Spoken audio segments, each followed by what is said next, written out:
We're getting closer and closer to episode 300, which will be on Survivor Series weekend. That's coming up. Plus, our CSR WrestleMania packages. You can email and get information on that.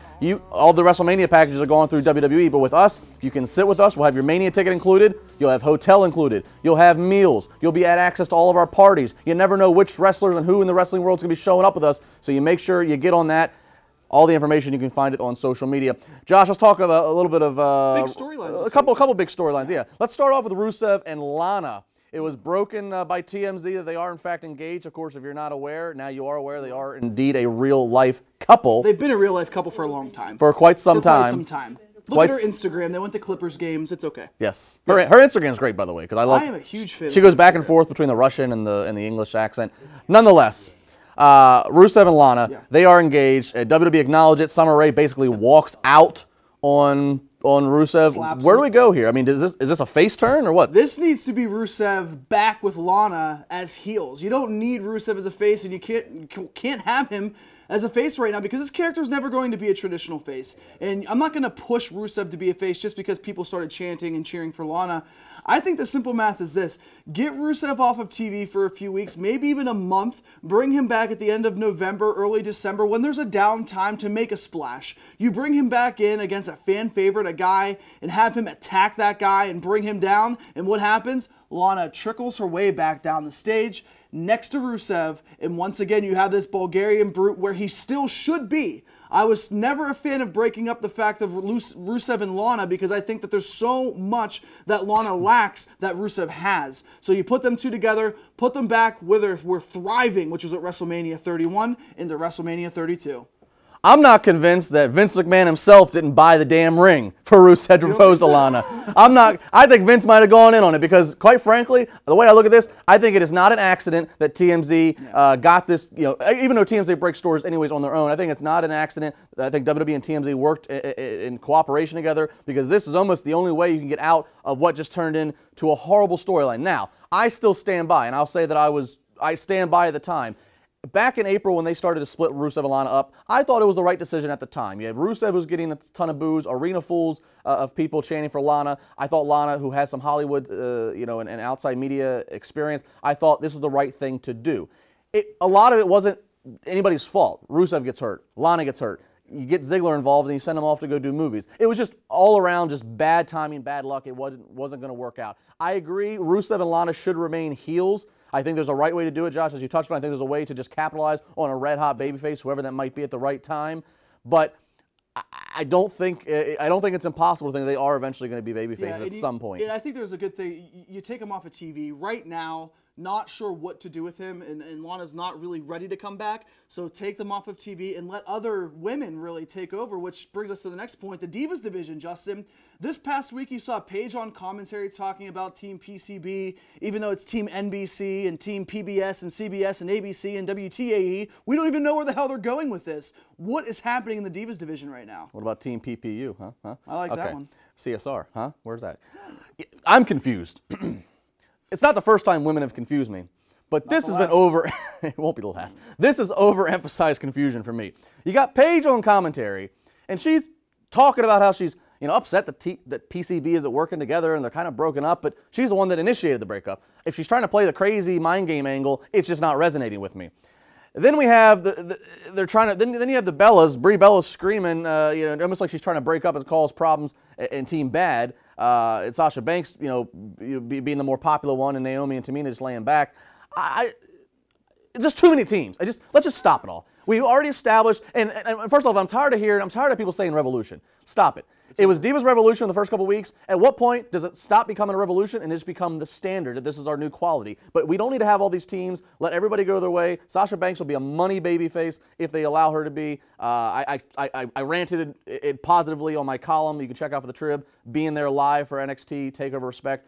Tremendous performance. Yeah. There's a lot of potential here, but it's still convoluted. There's a lot of potential. Convoluted. There's a lot of potential. It's very convoluted right now with the teams not knowing who goes where and who is friends with whom. But you're right. It's got to be about Sasha Banks. It's got to be about Paige, Charlotte. You can sprinkle the Bellas in there because I do think you have to have more finality between them. You have to realize that Nikki Bella is probably your only traditional heel. And this is the thing that really bothers me is you're trying to make Team Bad bad guys, bad girls, you know, the heels of the group, the people that you want to boo. Yet Sasha Banks is just a naturally cheered person because of how great she has been in NXT. And you put her in NXT matches, and people are going to love her even more. So I would say this: if you want to put the teams together and keep the teams together right now, Team Bad has to be somewhat good. They have to get cheered. They can't play the heel characters, and let the only heel faction be Nikki, Brie, and Alicia Fox. Because quite frankly, Justin, that is the only realistic heel group that we have, because the others possess some sort of real face characteristics. Well, and then with Nikki Bella, I wonder, is she going to be doing double duty of storylines? Because then we go to John Cena. John Cena had a great match, as we would expect, probably one of the highlights of Raw in Chicago against Dolph Ziggler. Match of the night, according to ESPN. According to ESPN. Yeah. We'll get to that later. Obviously, a great match between Dolph Ziggler and John Cena. Nikki Bella does actually tweet this, you know, seeing this match is so awkward, blah, blah, blah. So it seems as if potentially they might filter into this whole thing that they send off a Total Divas, which I've already said I'm a little uncomfortable and not sure about, but we'll see how it plans out. But to John Cena, there's talk that he's going to take about a month off, potentially filming some television stuff. What does that mean, Josh? Is this going to be a, you know, because WWE's had some ratings issues in the past couple weeks. Is John Cena going away for a month? Is that a big deal? It's not going to be a big deal, because I do think WWE has the talent around it if John Cena's gone for a month, 6 weeks, especially now with Survivor Series, with guys like Brock Lesnar and The Undertaker that you've been able to develop stories about. WWE dropped the ball twice. If they knew that John Cena was going to be off of television after Hell in a Cell, why would you not try to spike the ratings up on Raw by having him drop the United States Championship to Big E or to Dolph Ziggler? Two very reliable candidates that you can put the title around, develop storylines around them, because those are two guys that we know can go. We know that the New Day is the hottest thing going. We know that Dolph Ziggler is always going to be one of the most over characters, heel or face. Justin, I don't understand why they're going to make him drop it at Hell in a Cell, if they make him drop it at Hell in a Cell, or if they take it, you know, off of 6 weeks and you just don't even notice the United States Championship. I think he doesn't have an opponent right now. He has to drop it to somebody. We will. The fact that it's been one of the most entertaining and best defended titles of the year because of John Cena. Yeah. If he goes away for 6 weeks, we will notice. So something has to happen. By the way, I don't think it's an accident. Just saying, everything in wrestling is a work. You know what I mean? Everything in wrestling is a work. And I seriously wonder, John Cena, he's got marriage proposals and marriage questions all the time for Nikki Bella. Then we get a marriage proposal happening in the crowd. I wonder, was that marriage proposal in the crowd all a work? I've never been proposed to. I've never been proposed to. How embarrassing is that for me as a 27-year-old man? You're supposed to do the proposal. No, I don't think so. Why would somebody propose to you? Why wouldn't they? That's why I'm a diva, Brian said. Periscope commentary over to the side. You should be watching Periscope. It's available for 24 hours from Thursday at 4:30 to Friday at 4:30. Brian Golish and I, rest of the weekend, ESPN, WWE. Justin, take a back seat. Bring Golish back. My Friday trip column talking ESPN tomorrow on Chairshot Reality. Brian Golish, a former ESPN employee, you may not know that, so he's going to bring a certain viewpoint into this. Josh and Brian will debate ESPN and WWE's partnership, and then Sunday, roundtable style, we'll talk about Monday Night Raw in Dallas, the big Raw. Everybody's there. Got a hype WrestleMania tickets going on sale. What needs to happen? We'll discuss. Chairshot Reality on WrestleZone.com. Brian Golish, welcome back after an extended hiatus.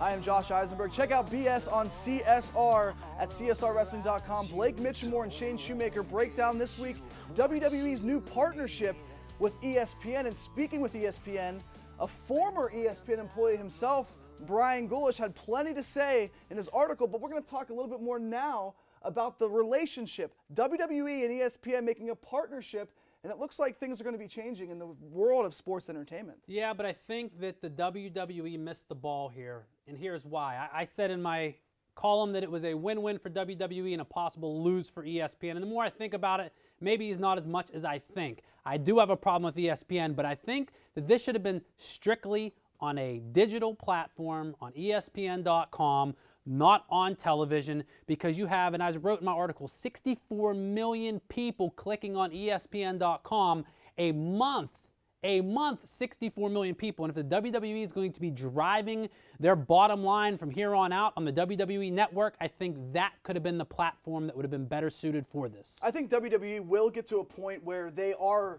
featured on ESPN's entertainment section. ESPN went above and beyond, even putting on video gaming, the video conventions. They've done that. I think this is a good thing for both businesses. ESPN lost over 3 million subscribers since the 3 months ago. They're losing it. They're losing ratings. WWE's losing ratings. Look at WWE's ratings with Raw, down to a 3.2, record low. So WWE has nothing to lose. They have everything to gain here, partnering with the biggest sports conglomerate in the world. ESPN now, a lot of people like yourself, Brian, said, well, what does ESPN have to gain by producing or promoting a scripted sports entertainment show? I don't have a problem with it if it's not going to be overexposed. It's not going to be on every day. It's going to be on Tuesday nights. And you look at Tuesday night programming or even Monday night programming into Tuesday, you have a lot of ESPN talking about, bowling, college basketball, these things that you don't necessarily are going to get attention grabbers November, December, January.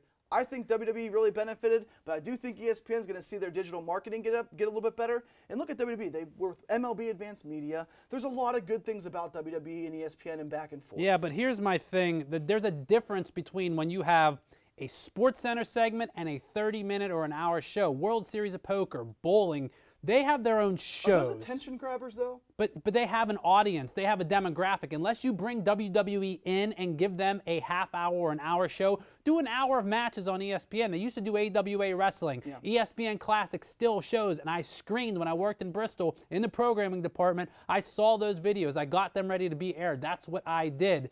That's what they need to do. Taking Sports Center, not Sports Entertainment Center. That's my problem with this. You have the sports fans who want to see sports highlights on Sports Center.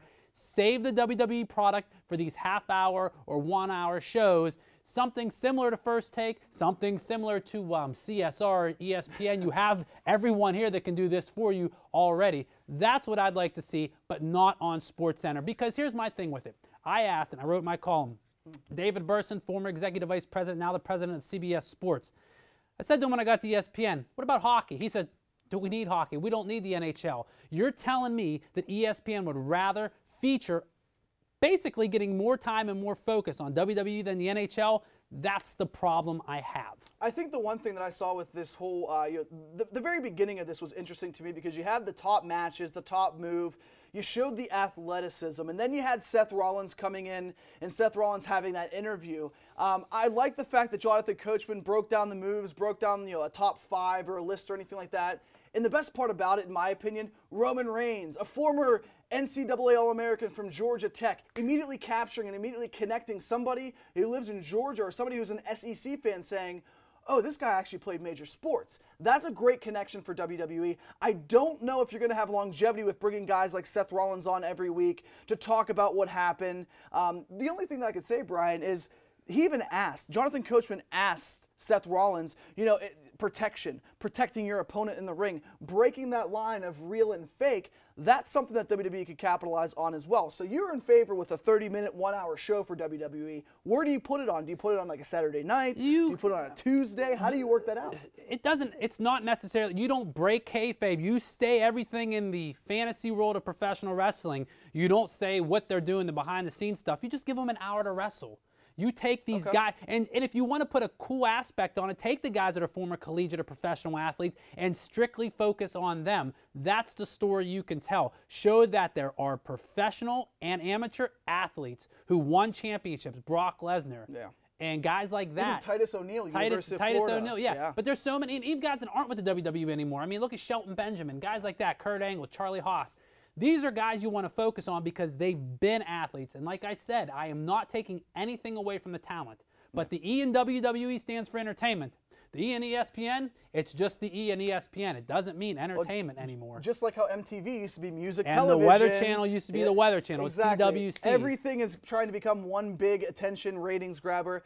And to be honest with you, I don't think it's going to hurt WWE. It might lose a little bit of credibility of ESPN, but like you... That's my only thing. How much credibility do they have right now? They've got plenty. Well, as long as Skip Bayless, I don't know. As long I as don't know. Skip They have Bayless, plenty of credibility here. I know Justin has more credibility. Stephen A. Smith and Skip Bayless don't get their hands on analyzing a wrestling match on First Take. That's where we're gonna. I mean, because they already shouldn't be talking about sports. So you get them talking about wrestling. And it's going to be miserable. They got to tag in CSR at that point. Check out CSRWrestling.com. Articles coming out. Blake Mitchamore, Shane Shoemaker, Justin LeBar, Brian Gulish from time to time, and myself. Tomorrow, we're going to break down what happens in Dallas. Big D, Monday Night Raw. Stick around. CSR on WZ.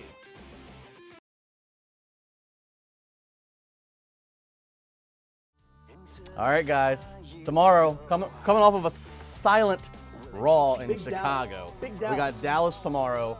Everybody, all hands on deck. Is Steve Austin there on the actual shows of this podcast? He doesn't even seem to know if you look at what's going on social media. You know they're going to pump it all to sell Dallas tickets here. What has to happen? If Austin's going to be on, the only logical thing I could see is building up Austin and Lesnar for Mania 32. Yeah. But can you build that up on Raw before you finish Undertaker and Brock? Because that's what needs to be highlighted. I think if Taker and Lesnar, if Lesnar and Austin are going to, if Mania actually is going to happen, I think the most you can do is kind of tease. Because again, they have to sit through an entire podcast and talk. Yeah. So it's not like they can break out into a fight. Well, that would, but you could tease it if it's going to be revisited, but I still Could know. you imagine if there weren't the Undertaker right now, if they waited a week for this Brock Lesnar podcast with Austin, you could have them be in the ring, the last segment of Raw, stare down, beat. Tension, even if they make contact, and then all of a sudden they got to be on this podcast. You got all the security separating them on the podcast. That would draw so many people in. Even if they do something small with Paul Heyman talking about the dissension between, like a Brock Lesnar facing the Undertaker, Hell in a Cell, hype it up, have the Undertaker come out. You can put Brock Lesnar, the Undertaker, and slight Stone Cold in there. Because Stone Cold has had this history with The Undertaker all the way back to SummerSlam. It's not like you have to completely avoid the inevitable, which people want to see, Brock Lesnar and Steve Austin, but I still don't know if WWE wants that to happen. I still don't know if they're sold on Austin Lesnar at WrestleMania 32. That's the problem. When you have something like this and you're bringing all these guys in, you better damn well have a plan or it's going to be blown up in your face if you go back on it. For as delicate of a situation as the Undertaker's health is, I don't see how they do Austin and Brock with Austin's neck. That's my, one belly to back on his neck, dunzo. Yeah. Valid point. It has a better chance of happening ever than it's ever had, just based on, but I'm still very questionable. One thing I will say, before we move on to other scenarios, I think Blake Mitchmore, one of our bloggers on CSRWrestling.com, had wrote this and said this. Logistically, it'd be a nightmare for WWE, but it would be very interesting if they actually did that podcast live in the ring. Yeah. Obviously, they like the quality control of being in a makeshift studio that they set up backstage, and obviously, as that podcast is going on, the crew is tearing the ring down and tearing everything else, so it'd be a long, long night for the building and for the crew, but that would be a hell of an attraction for the live audience to have that, have the crowd react to that kind of emotion out there. For all of our Twitter accounts that doesn't happen because he will just mark himself out. I told you so. Booker of the Year. Hire me, WWE. But back real quick though. But is Taker going to be there? And my question is Taker going to be a heel? That the low blows and the things like that. I mean, does he come in as a heel? Here's one thing that I don't get, and this is me being me. Why do we have a Taker picture from 2004 on Thank you, with the hair, the long hair. I haven't had hair since 27 or 26. Maybe he'll come out with a cane. I can't talk to the trip hasn't replaced my little byline picture from 5 years ago. 16 years so old. I can't talk. I know somebody will call me on it. But in all seriousness, though, you look at all these pieces, and you look at bringing Shawn Michaels in, bringing Ric Flair in. These names that are coming in, they're not going to be used for more than just hyping up the main event, hyping up the Lesnar Taker. So it's going to be, does WWE know? Do they know what their WrestleMania 32 main event's going to be? And I don't think they have an answer. If you tease Austin and Lesnar, do you tease Sting and Taker? Could you just have Sting there for I think Sting's is such a giant. I think it may not. That's a giant. I hate to, because we haven't seen you in a couple weeks. I know. This might be it. This might be done. He might be done. I don't know. He's not done. But one more. If they're going to tease anything, if it's not going to be Austin, one win, please. The Advocate. He's won. He won that tag team match on Raw. He's 1-2, baby. Let's go Sting. Well, then he won by DQ too, so he's 2-2. If they're not going to do if it's not going to be Austin Lesnar, then you start thinking, okay, what else could they announce sooner than later to get everybody hyped up? I mean, obviously the Ronda Rousey stuff's still out there, but then her schedule's now starting to come into question about what she's doing around that time. Something about a movie, I think. April, and obviously the Rock's always a question Daniel mark. Bryan come back Monday night. That might be a more feasible. Or you stay him for after but again, he's another situation like Sting. There's legit concern. Sami Zayn. It might be done. Yeah, I mean, he come back. You need something big. Well, Sami Zayn's not selling out. Sorry, Sami Zayn fans. He would get a reaction. My point is, he'd get a reaction. We're gonna get so much hate now. Sorry, he just sold out Evolve. I know. I'm the face of the hills. No, but I don't know. I mean, when you've got That's the bad thing. You're right. I think you said it. You're right, though. All the legends they have, all the hype they're trying to build, the name value, it's all going to sell Hell in a Cell. It's not really. It's not really to nothing. do, but We're making this more about Mania, but the WWE, they're still trying to sell to the pay-per-view that's this Monday week. Night Football started, and I did watch Steelers and Chargers, and the Steelers did win. Sorry, San Diego fans, but I did catch the opening segment, Orton and Ambrose and the New Day, and is New Day the best? They're good, but are they the best you have right now? They're the hottest thing they have that's not named Brock Lesnar. They are the hottest thing that they have, even with Brock Lesnar on TV, a different hot. Yeah, they're a different. They're hot. a regular hot though. They're there in 2 segments every show. Exactly. They're like that really attractive girl in high school, not the one that paints her makeup or she looks hot once a night. They're consistently hot. Wait, I've met them. Give me that one more time. Give me They're that again. like the high school girl that's really attractive, that like the athlete that doesn't need to put makeup on, but you're like, wow, she's good looking, she's always there. Instead of the one girl that has to paint herself up like a whore to look good. So that's who's Brock Lesnar's the whore in this situation. Did I confuse you? Yeah. That's a great analogy. I thought you were gonna say something about girls that dye their hair purple, but nonetheless. No, I don't. Well, I guess comment below #WZCSR. Let us know. Look at these guys. What you think. Look at them guys. This table's gonna fall over. This is how our table Look at all gets the broken. pink. The table's gonna fall over. The table's gonna fall over now. Let us know what's gonna happen Monday Night Raw. Make sure you're live tweeting with us. WZCSR hashtag. Dirk Nowitzki gonna be in the building? Please. Hope so. Who cares?